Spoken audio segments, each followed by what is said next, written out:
Espresso is the fundamental ingredient to every coffee beverage we love, so it has to be good.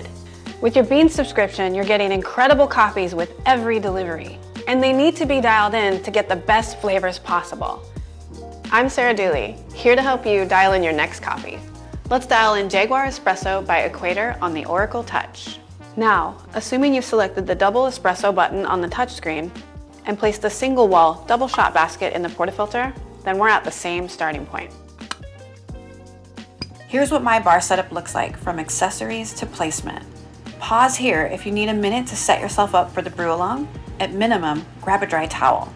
That fancy red bag up in the corner, that's Jaguar Espresso, and it's also in my hopper. If you love a rich, chocolatey, kind of smoky espresso, this one is it for you. My grinder is set at a 21. Yours may be different, and that's okay. Let's dial in right where we're at. Remove the portafilter and dry and wipe it out. I like to get out all the coffee grounds that might be hanging out in there and any water that's lingered. I like to purge the brew group for 2 short seconds to refresh the system while we're grinding coffee.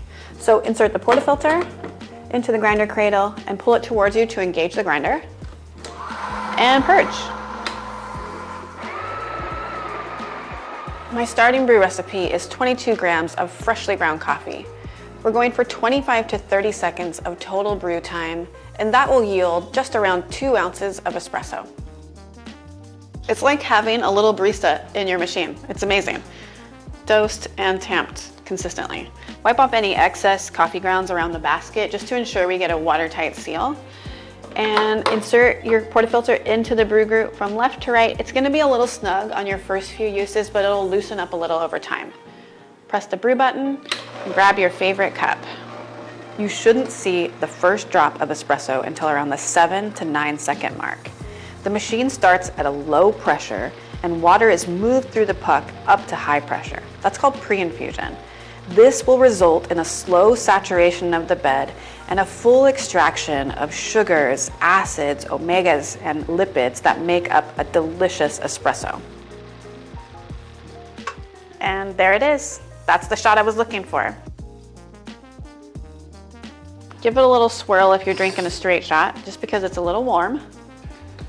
Look at that crema. It's gorgeous. I'm getting that little bit of smoke, which I think is just another level of complexity for all the beverages we're gonna make with this coffee.